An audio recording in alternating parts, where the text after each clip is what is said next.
The Avengers radio series, a cultural phenomenon in South Africa back in the 1970s, South Africa was a country with no national television service. It wasn't until 1976 that the country would get its first taste of television broadcasts. But before that, radio was the primary medium of entertainment and information for the masses. This was the context when The Avengers, a British spy-fi series, made its debut on South African radio and became a cultural phenomenon. The Avengers was a British television series that originally aired from 1961 to 1969. The show revolved around the adventures of John Steed, a suave and sophisticated secret agent, and his various female associates. The series was a unique blend of traditional spy thriller elements with science fiction and fantasy, which set it apart from other shows of its time. While the series was hugely popular in the UK and had also made a significant impact in the American markets, being one of the rare British series given a network transmission slot, it was virtually unknown in South Africa. This was primarily due to the lack of a national television service in the country until 1976. However, as a film series, The Avengers was able to gain some exposure in South Africa through film rentals. But it was the launch of the radio series that truly brought The Avengers to the masses in South Africa. Come and listen at www.myclassicradio.net.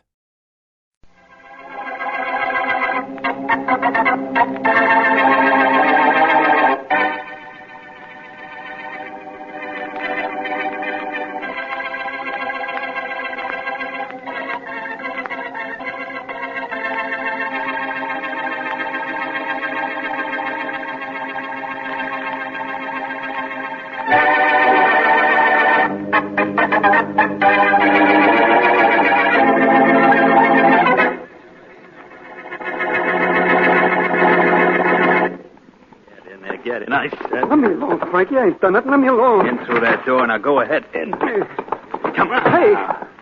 Well, Frankie, I wasn't aware I'd asked to see the yield. You're going to want to see him, Mr. Rackley. Believe me. Don't you listen to him, Mr. Rackley. Shut up, you. He's looking to beat my brains in. He's going to tell you a lot of lies. Don't you believe him, Mr. Rackley? Don't you do it. What is it, Frankie? Plenty.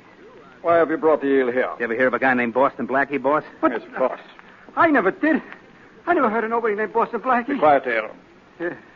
Well, Frankie, Yeah? why did you ask me about Blackie? Why? Because the eel here was up to see him, that's why. Why would he be going to see Blackie except to rat on us? No. Oh, No, I you... see. And the way I figure it is this. Yes? I see the eel leaving Blackie's place. I let him get out. Then I ring Blackie's bell and he ain't home. Well, you see, he wasn't home. How could I do any ratting if Blackie wasn't even home? What did you go there for? Well, he's got a lot of cash in that safe of his. I think I could make an easy buck grabbing it, that's all. Sounds very logical, Frankie. What? Yeah. It's true, Mr. Rackley. I wouldn't spill what she was doing. I just wanted to crack that safe of Blackie's while he was out, that's all. Oh, well. Hey, Mr. Rackley, what you going to do? What you getting in that drawer?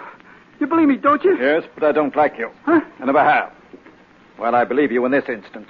I don't trust you. You're going to knock me off. I've got to get out of here quick before...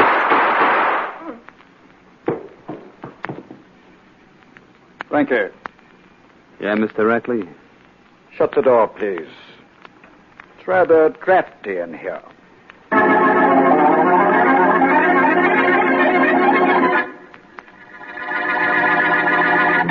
You're sure it's pure, and it's just as smooth?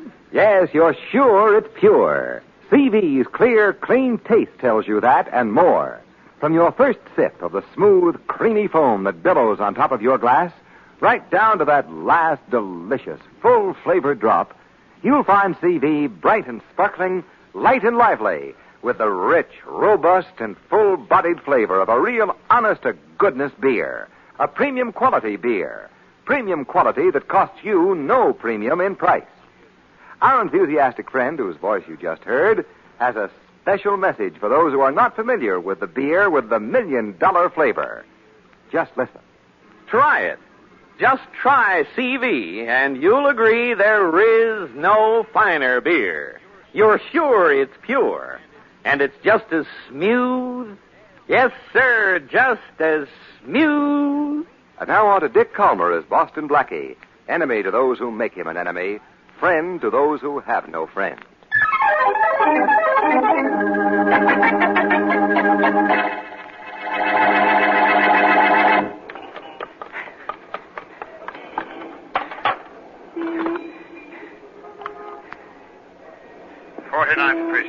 This is Donnelly. Yes, Donnelly, what's up? I just found a body on my beat. Better send out some of the boys. He's been murdered. Oh, that's all we need around here. Everything has been so nice and quiet. There's just one kill, and I don't mind. Why not? Ever hear of a jerk they call the Eel? Sure. Now, he's the guy they gave it to. Got him pretty good, too. What kind of a racket was he mixed up in? Who knows? Anything illegal around, the Eel would find it. Well, murder is illegal, you know. See what I mean? The Eel found that, too.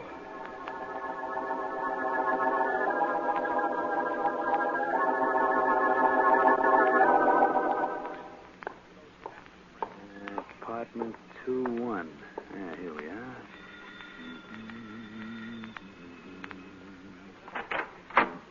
Yeah? Oh, how do you do? I'm selling sweepstake tickets in a big race to be run on the other side in 3 months. Tickets are $1 apiece. Uh-huh. How many would you like? Oh, just a minute. John? John? Yeah? I think my husband would be interested. All right, I'll wait, lady. You call me, Angie? Yeah. What's going on? This gentleman has some sweepstakes tickets, John. I thought you might want to see him. I sure do. Hey, you. Angie, it's the same guy. Lay off. Look, you sold me tickets last year. They were counterfeit. Let go of Angie, me. go call the police. I'll hold this character till they Go get to here. you. It's okay with me. Go of me, you jerk. Oh, You're the no, wrong no. guy. I didn't sell you no phony sweep tickets last year or any other time. Now let me go. Oh, no, I'm holding you until the police get here. Yes, tell him. Tucker, I told you to let go. I can't have that kind of nonsense, lady. You gotta get through. Imagine me coming to the same family 2 years in a row. I must be slipping.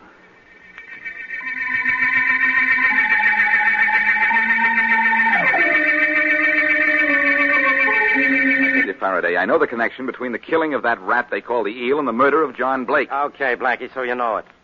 Keep it a secret. Don't tell anybody, and nobody else will know. And that's okay with me. This is a police case. I'm a police officer. I can handle it. I don't doubt that. I'm just offering you a little help, that's all. Very little. Okay, what's the connection? That character they call the Eel was mixed up in a counterfeit sweepstakes ticket racket. Yeah. They printed tickets, sold them, and the receipts were supposed to come from abroad in a month or so. Yeah. By that time, the Eel, or whoever he was working with, had blown town. The tickets were printed in light green, peculiar type of ink. They generally are. That's an old racket. So was murder, but people still trying to get away with it. Well, you told me your little secret. Now I'll tell you one. Okay. Everything you told me, I already knew. John Blake was killed in his apartment, and his wife was shot. But she didn't die. She was able to tell the police what her husband's killer looked like. Good. I never did know who the other guys in the sweepstakes racket were. You still won't know. Mrs. Blake says all she knows about the killer was that he looked like George Allen, the movie star. You know, the guy who always works in gangster pictures. Yeah, I know. And I also know him. Mrs. Blake says there was a resemblance, huh? What's the matter? You deaf? You know, deaf and dumb? I know. How close was the resemblance? Very. Mrs. Blake said she thought for a minute it was George Allen. Hey, you know something? Maybe it was. Allen's in Hollywood. I know that for a fact. I was kidding. And now, Faraday, I've got to be going. Oh, must you? Yes. I'm going to find out who's counterfeiting those sweepstakes ticket books. So you can book him for murder. Can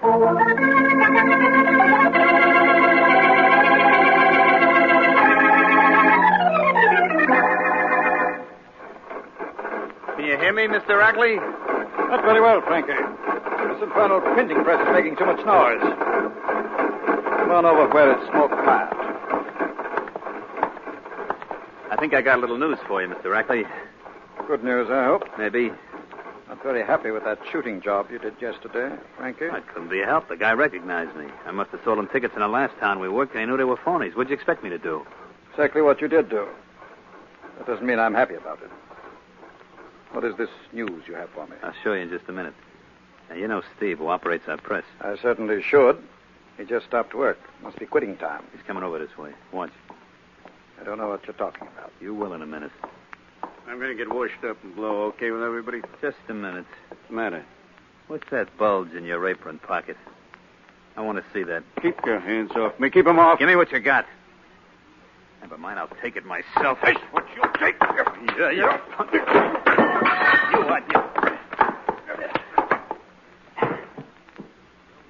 Well, Frankie, knocked him out. Yeah. Stage that fight for my entertainment or to prove some point. Wait a second. I want to show you what the guy had in his apron pocket. Yeah, you are. Take a look. About 50 books of our sweepstake tickets. I had an idea he was stealing them after he ran them off. You've got a little tired of a straight salary and decided he wanted commission, That's it. We'll have to decide what to do with him later. Well, he's a good pressman, Mr. Rackley. We have a perfect racket. We sell tickets to the suckers. They know they have to wait for a receipt from abroad. By the time it's due to arrive, we're gone. Oh, without a good pressman, we can't run off any more tickets. That, of course, is perfectly true. Sure is. I suggest we keep Steve on for a day or so, and then perhaps take care of him as the eel and your friend in the apartment we're taking care of. Suits me. I'm glad of that. Beats me how come I didn't kill that guy's wife. The papers say she didn't die. The papers also say the police are investigating. Another reason we ought to close up shop. Wonder if the wife of the man you killed could describe you. Well, she got a good look at me. And you know who I look like. Yes, I know. The movie star, George Allen. That's right. Frankie, I think we ought to call it a day. And after tomorrow, call this racket quits.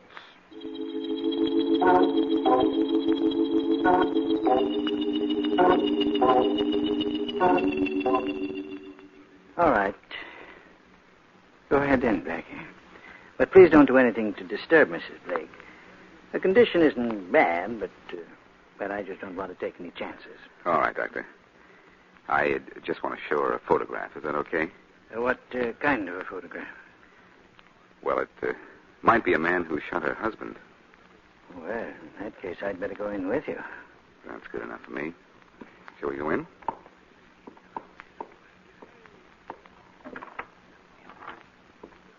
Hello, Mrs. Blake. This is Boston Blackie. Hello. It's nice to see you again, Mrs. Blake. How do you feel? I feel a lot better when they catch the man who shot my husband. As a matter of fact, that's what I'm here to try to do. Oh. I have a photograph in this envelope here. Now, will you look at it? Yes, of course, if it'll help. Oh, that's the man. No. The man who came to the door with the sweepstakes ticket? That's right, that's him, that's the one. Just calm yourself. Well, now, I'm sorry, Mrs. Blake, but it isn't. What? That's a photograph of George Allen, the famous movie star. Oh. I happen to know he's in Hollywood right now. It looked like him, Blackie. It looked just like him. I just wanted to make sure, that's all. If this photograph looks just like our killer, it looks like I've got plenty to work on.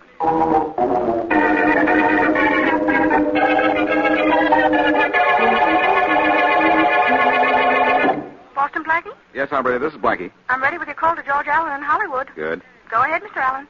Right. Hello? George, this is Boston Blackie. Blackie, old pal. Well, this is an unexpected call. What's up? Oh, I've got an idea, George, and I need your help. Are you making a picture right now? I just finished one. Good. Can you come east? Just looking for a good reason. Oh, I'm the kid that can give you one. There's been a couple of murders here, George, and in one case, the killer is described as looking like you. Blackie, I only play gangsters in movies. I know that. But I think you can help Inspector Faraday and me, if you will. Of course I will. I'll take the plane, the late plane tonight. Be in the first thing in the morning. Swell. What's the plan? It's an idea I have to trap the killer, George. If he really looks like you. Good enough. You count me in. I'll see you in the morning. One more thing. Yes? Don't mention this to anybody, will you? Of course not. Thanks, George. Your coming in is going to help me get something on the killer.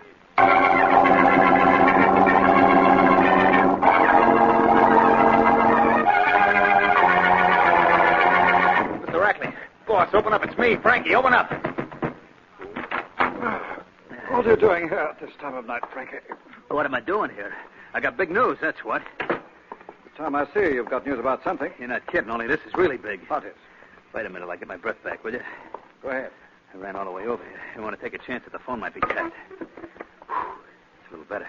Frank, are you going to tell me what it is you have to say? Sure, and right now. Well, go ahead. Boston Blackie's trying to find us. Who is us? Well, me. If he gets me, he'll get you. Not necessarily. What makes you think Blackie is on the case? He ain't only on the case, he's got a lead on me. Are you going to stop making sense? You bet I am. Blackie knows that the killer of that guy in the apartment yesterday looks like George Allen. We knew the police might find that out, and the woman you didn't quite kill. Sure, but Blackie's got a plan to grab me. George Allen is flying in from the coast. He'll be here in the morning. Oh. I got the tip straight. Blackie's got something up his sleeve. He'll put the arm on me for sure. Frankie, how do you know all this? I just got a call from the coast. Who called you? George Allen to say that Blackie called him. George Allen tipped you off? Sure. Why do you think I look so much like him? The guy is my brother.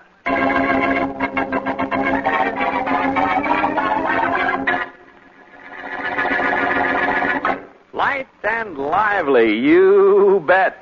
Bright and sparkling, yes, sir. And it's just as smooth. Now, there's a description of CV's flavor that should make you want to pour yourself a glass of champagne velvet right now. When you do, you'll find your taste tempted by the creamy, snow-white foam that billows on top of your glass. And you'll see CV's purity in its pale, clear amber color, a promise of real thirst satisfaction. But don't just look. Taste it.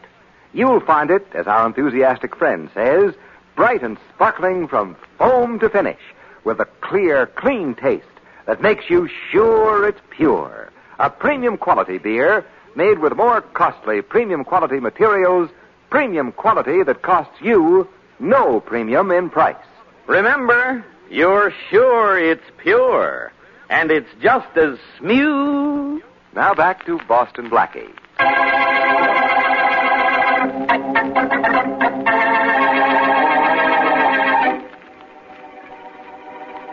Boston Blackie, on the trail of a killer he knows nothing about except that he bears a marked resemblance to George Allen, a movie star, asks Allen to come east to help him on the case. Allen, it turns out, is a brother of the killer and hastens to inform the murderer that Blackie has a plan to trap him.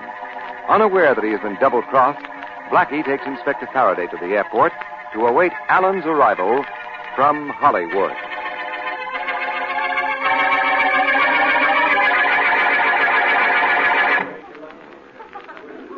Blackie, I don't know why I let you drag me out to this airport. Don't you, Faraday? Well, maybe I do know. I'm hoping this George Allen will be as much help in this case as you seem to think. Now, we've run down quite a lot of clues, but they all end up nowhere. That's a place where you should feel right at home. Yeah, of course. Providing I had nobody with me, especially nobody like you. Inspector, how you talk. Flight 41 from Chicago, now arriving on runway 6. Flight 41 from Chicago, now arriving on runway 6. The last stop before arriving here. Faraday, George Allen is on that plane. And from here on in, the solution to this case is very plain.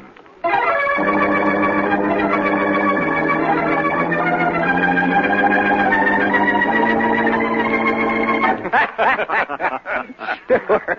Blackie and Faraday were at the airport. Real They made a reception, big huh? fuss over me. Told me that I was going to help them catch you, Frankie. I had all I could do to keep from laughing in the face. Oh, thanks for tipping me off, Georgie. Except my thanks too, Alan. Forget it. I'm in this as much as your brother is. Don't worry. Neither of you was in anything. When I get through with Blackie, he will know whether he's living or not. That ain't a bad idea, you know, Mr. Rackley. No, it isn't. Him not living, I mean. We'll discuss that later. Okay. What is Blackie's plan, Alan? He didn't crack, just said for me to check in at the hotel and kill a little time. He'd get back to me late this afternoon. The first thing I did was come over here to your printing plant where Frankie said he'd be. You know, Georgie, you're looking good. Why not? Easy living, swimming pool, you know, Hollywood. Yeah, I know. I was thinking that if Mr. Rackley and me can't peddle the rest of them sweepstake tickets we got, maybe I could go get in a picture. Relax, Frankie. One brother in Hollywood is enough. Besides, let's be honest. You're a little too stupid to be an actor. Who's stupid? Sit down, Frankie. Wait a minute, Mr. Rackley. I gotta find out something. Who's stupid? Oh, come on now, Frankie. Relax. Don't give me that relaxed business. I kind of like the way you've been living. I think I'd like going out to the coast. What could you do about it? I could change your mind a little, like this. I could change your face a little like this. Now, stop to your hammer. Quit it. Stop it, both of you.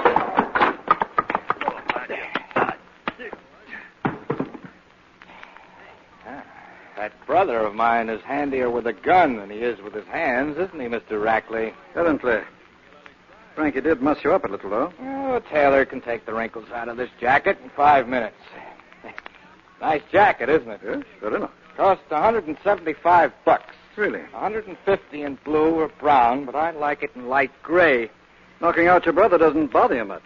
He'll wake up and he'll be all right. I hope I didn't hurt that press of yours when Frankie knocked me into it. You didn't, don't worry. Look, Alan. Yes? It's very important that I know as soon as you find out what Blackie's plan is. Apparently, he's going to capitalize on a witness identifying Frankie as somebody who looks like you. I guess that's it. Whatever it is, I'll let you know. Try to stall it until late tonight. By that time, we'll have all the tickets we need, all printed up, and we'll peddle them somewhere else. Can you do it? Oh, I don't know why not. Good. Who's doing all this printing anyhow? I don't see anybody here working the press. Your brother got into a little argument with our man Steve yesterday, but he'll be in soon. A couple of hours' work from him, and we'll finish all the printing we need, after which, if he continues to give us trouble, we'll think about finishing Boston Blackie.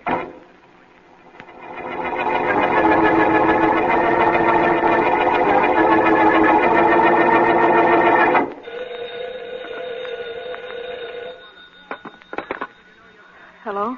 Mrs. Blake? Yeah, that's right. This is Boston Blackie, Mrs. Blake. Oh. How are you feeling? Oh, I'm getting along, Blackie. It's nice of you to call. Oh, not at all. I want you to know how much you've helped the police and me. Oh, you mean by telling you the man who came to our door looked like George Allen? That's right. And George Allen is here in town right now. Blackie, it wasn't him. No. Allen was in Hollywood at that time. I made sure of that. Oh. But he is going to lead us to the man we want. And I thought you'd want to know that. I certainly do, Blackie. There's nothing I want more than to see him caught. Well, he will be. As a matter of fact, I'm expecting George Allen in my apartment in an hour. Oh. Inspector Faraday will be here, and I think the next time I talk to you, I'll be able to tell you that our killer has been caught. Oh, well, let me know, Blackie. It'll do me so much good. You'll hear from me, Mrs. Blake. And so will your husband's murderer, but in an entirely different way.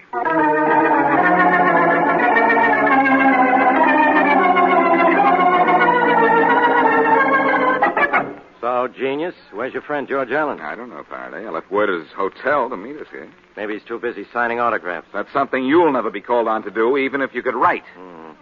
What's that you're reading? As if you could read. It's the printing on the sweepstakes ticket you gave me. Now, what about The it? one you're sure is a counterfeit. It's counterfeit, all right. I checked. It's that kind of ticket that was in the back of the killing of both the Yale and John Blake. I thought so. Hey, Blackie, I want to know something. You should want to know a lot of things. What in particular? What kind of a plan do you have with George Allen? Well, you're entitled to know that. I'm going to bring Allen to Mrs. Blake and... Who is it? George Allen. Wait a minute, George. I'm on the way. Hi, come on in. Hello, Blackie. Hi, Inspector. Hi.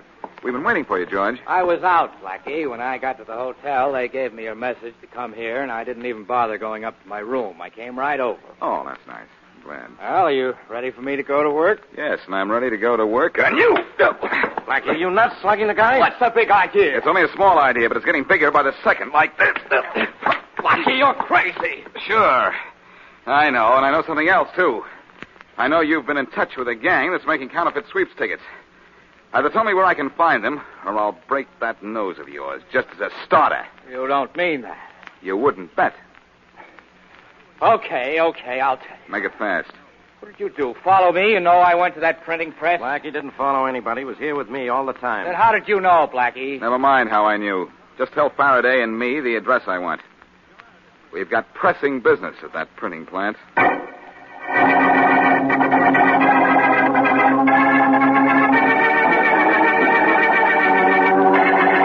You don't think Allen will cross us, Blackie? No, Faraday. He wouldn't dare. Besides, he let us here to the printing plant, didn't he? Yeah. Hey, how'd you know he was mixed up in this? He's a movie star, isn't he? Sure. But I knew him when. And I knew he had a brother that was no good and looked just like him. Yeah. So I was pretty sure he got in touch with his brother when he arrived. You beat the guy up and you were only pretty sure he was mixed up in this? No, Faraday, I was positive. I'll explain why later. Don't bother. Let's you and I just concentrate and wait for the signal from inside that door.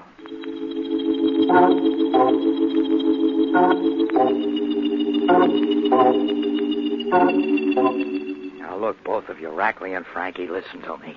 Yes? Who hit you in the eye, George? Never mind that now. What is it you want us to listen to? Boston Blackie knows exactly what you're doing. He's hep to this whole gimmick of yours. He is. Maybe he is, Frankie. Blackie's smart.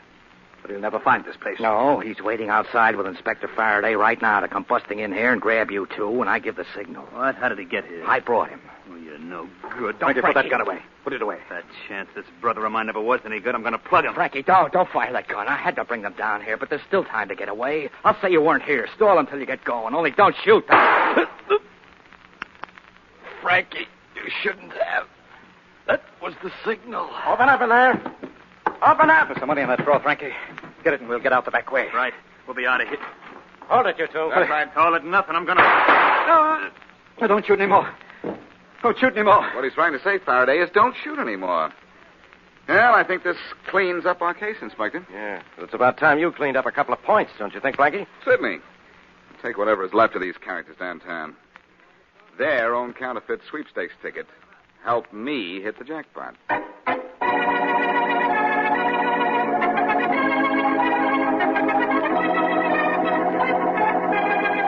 Well, Blackie, suppose you start talking. Only before you do, let me tell you something.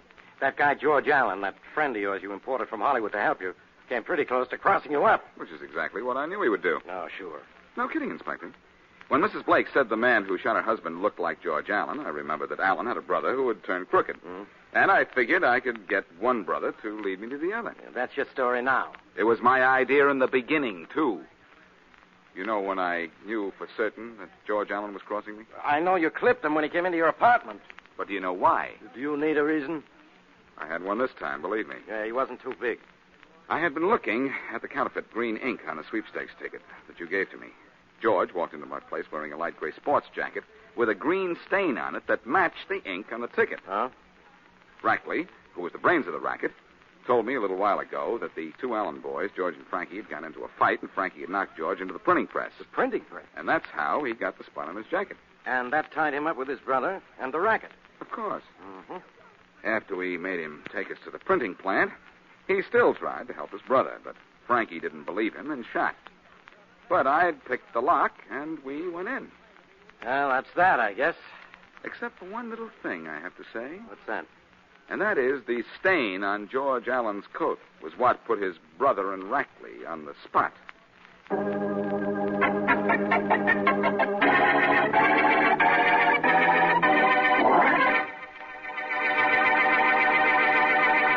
Premium quality, yes, sir. Premium price, no, sir. There is no finer beer, and it's just as smooth. And that's saying a lot in a few words. For Champagne Velvet is accepted everywhere as a beer of real premium quality. Here's why. Champagne Velvet's famous formula calls for only the more costly, premium quality materials. And CV is made the more costly way. No time saved at the expense of careful brewing. No cost saved at the expense of controlled aging. Aging that brings CV to you at the peak of its famous $1 million flavor. But CV's flavor tells you all of that. Full-flavored thirst satisfaction, of course. But more than that, CV's clear, clean taste makes you sure it's pure. Yes, sir. Proved premium quality at no premium in price. You're sure it's pure, and it's just as smooth. Now here's an example of what's in store for you on next week's Boston Blackie Adventure.